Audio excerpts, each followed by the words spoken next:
میں قومی جاؤں جب دل چاہے چلی جاؤں جب دل چاہے واپس آ جاؤں. لیکن ام حویس صحابیہ رضی اللہ تعالیٰ عنہ فرماتی ہے کیسی خواہش کیسی تمنا یا رسول اللہ میرا دل یہ چاہتا ہے آپ کے پیچھے آپ کی امامت میں جماعت کے ساتھ مسجد نبوی میں نماز کو دل چاہتا ہے. کون سی مسجد میں؟ جس میں نماز ایک نماز پڑھنے کا ثواب 50,000 نمازوں کی برابر اللہ ثواب عطا فرماتا ہے.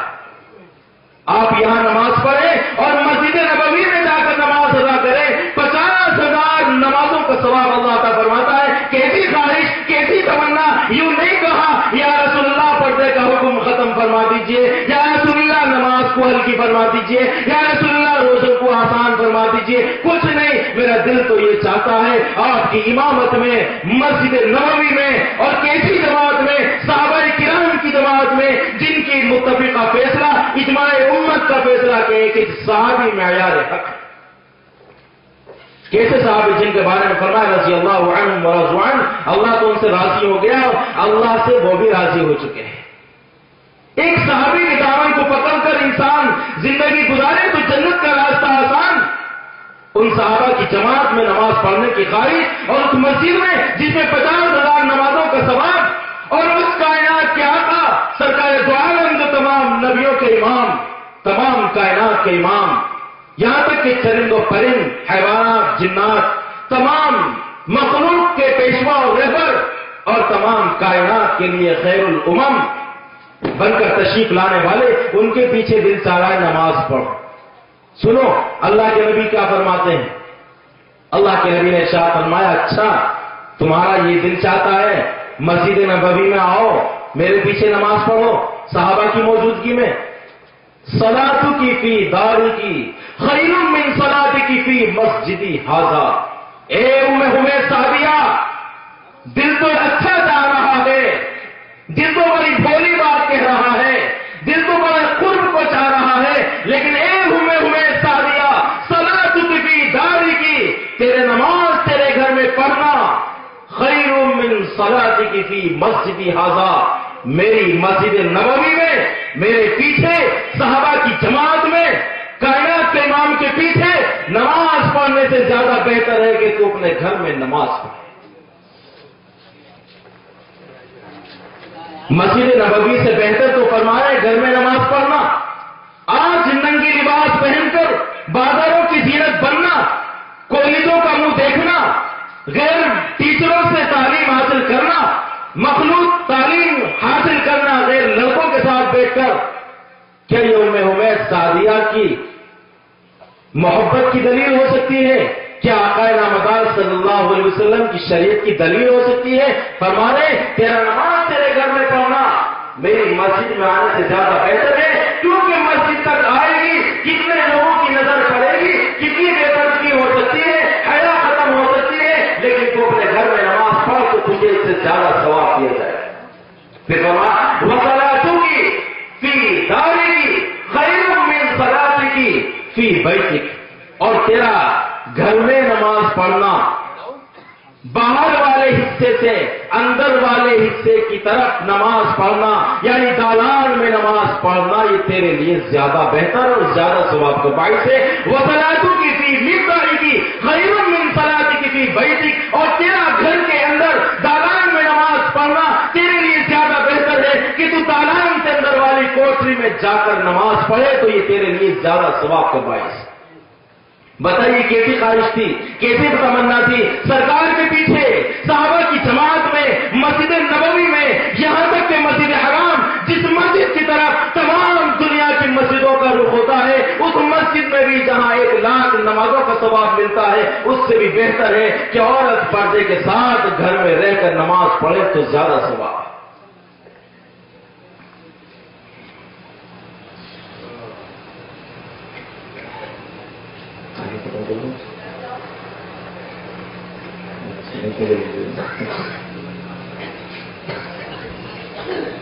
شاید آپ حضرات کا بہت زیادہ ہو رہا ہے, پرچہ بھی آگے کیونکہ دوسرے حضرات تشریف فرمائے تو غالباً میں بات بھی پوری نہیں کر پاؤں گا, چند باتیں میں ختم کر دیتا ہوں.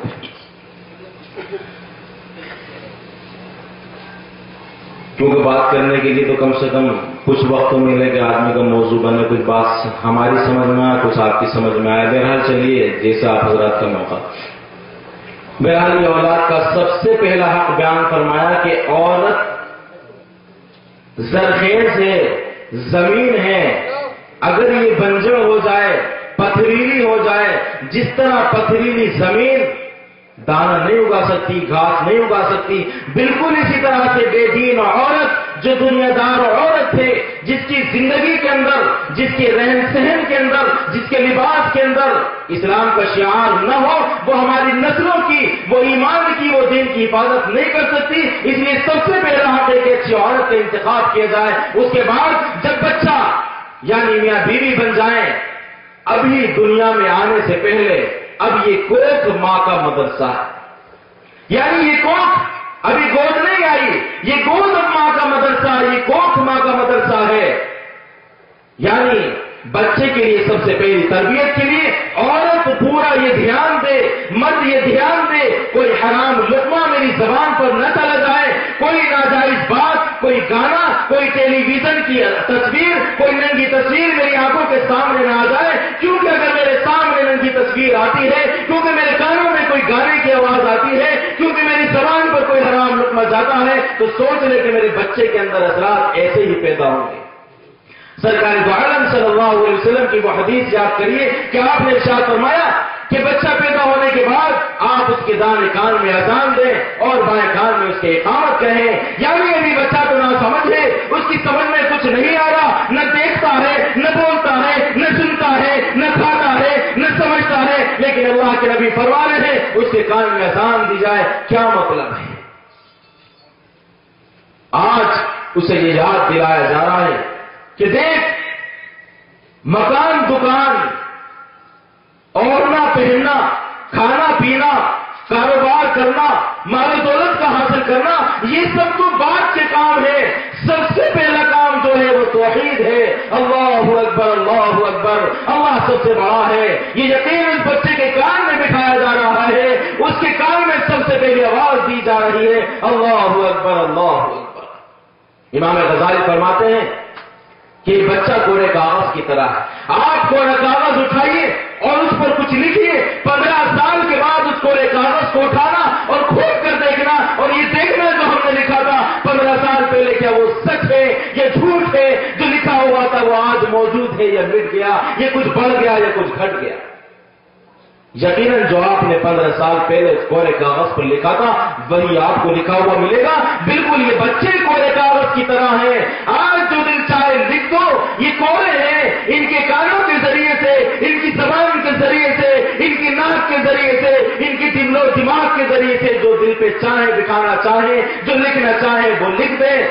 آج ہماری عورتوں کا یہ حال ہے، معصوم سے بچوں کو گود میں بٹھاتی ہے اور فلمی میگزینیں اسی طرح سے گانے سناتی ہے، ان کا دل بہلاتی ہے. بتائیے کہ بڑے ہو کر ماں باپ کے حقوق پہچان سکتے ہیں، علماء کے حق پہچان سکتے ہیں، مسجدوں کو پہچان سکتے ہیں، قرآن کو پہچان سکتے ہیں، احادیث کو پہچان سکتے ہیں. ننگے ہو کر پھریں گے، گانے سنتے سناتے پھریں گے، فلمیں دیکھ کر پھریں گے، چوری ڈکیتی کرتے پھریں گے، کیونکہ ماں باپ نے انہیں کچھ پہچان نہیں کرائی، کوئی کاغذ کا اچھا استعمال نہیں کیا.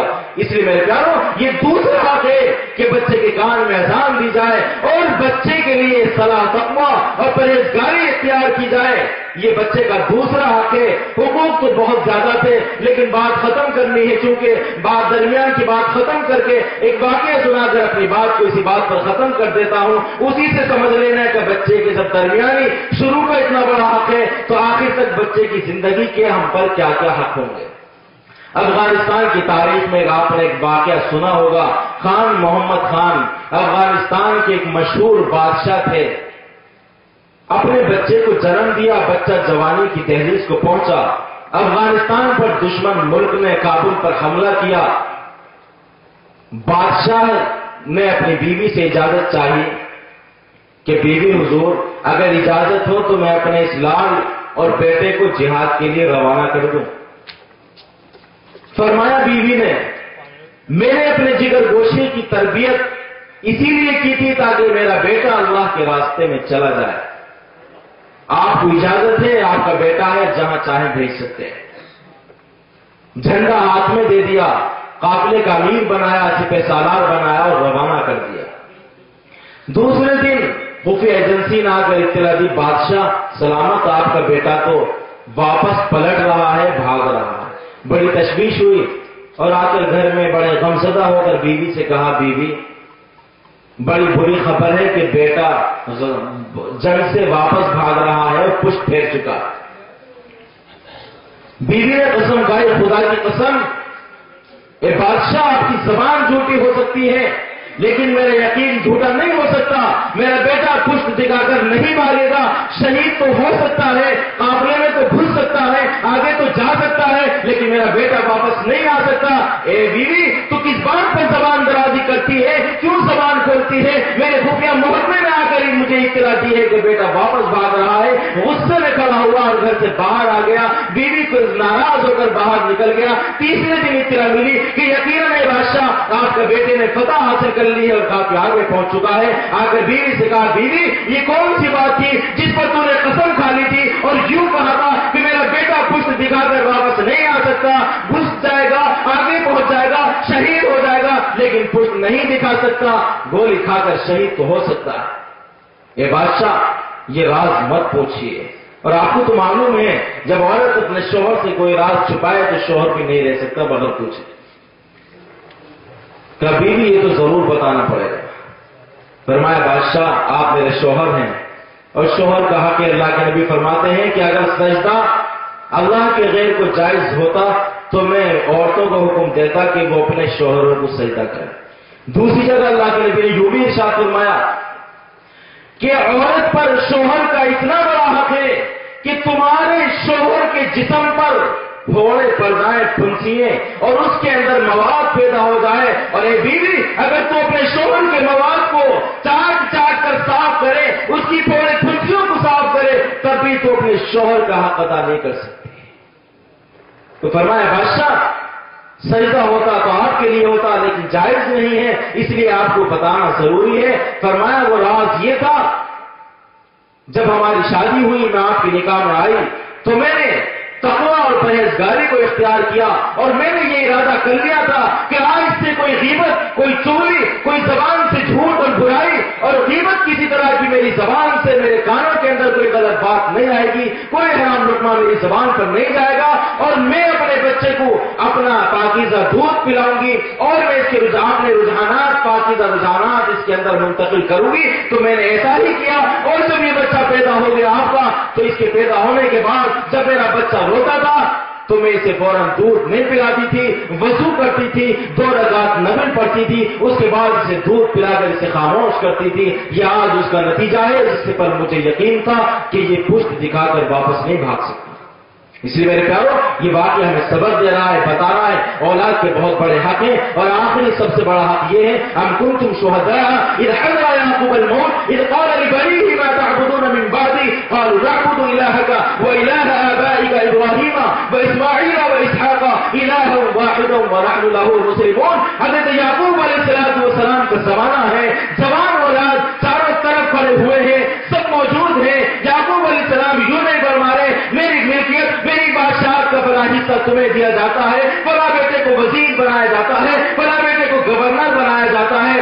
آج اگر ہم ختم ہوتے ہیں، دنیا سے رخصت ہونے کا وقت آتا ہے، فلاں چھت 40 بیگھے کا فلاں بیٹے کو دے دینا، میری بیٹی کو اتنی زمین دے دینا، اور فلاں کو اتنا دے دینا۔ میرے پیارے، یعقوب علیہ السلام نے یہ سب کچھ نہیں کیا تھا۔ فرمایا تھا ام کنتم شہداء اذ حضر یعقوب الموت، جب یعقوب علیہ السلام کی موت کا وقت قریب تھا تو پوچھ رہے تھے ما تعبدون من بعدی، سب سے پہلا اور سب سے بڑا ما تعبدون من بعدی، ارے میری موجودگی میں نبی تھا، تمہارا باپ تھا، ایسا نہ ہو میرے ڈر سے، میرے خوف سے، میرے سائے میں رہ کر تم ایک اللہ کی عبادت کر رہے ہو، جب میں دنیا سے چلا جاؤں گا تو مجھے تسلی دے دو تاکہ میں ایک ہی اللہ کا آخری حق جو دنیا سے جا رہا ہوں، مرتے مرتے بھی توحید کی دعوت دے کر جا رہا ہوں، مرتے مرتے بھی اللہ کی طرف بلا کر جا رہا ہوں۔ ما تعبدون من بعدی، میرے بعد کس کی عبادت کرو گے؟ قالوا نعبد الہک، اے بجان یہ کوئی کہنے کی بات نہیں ہے،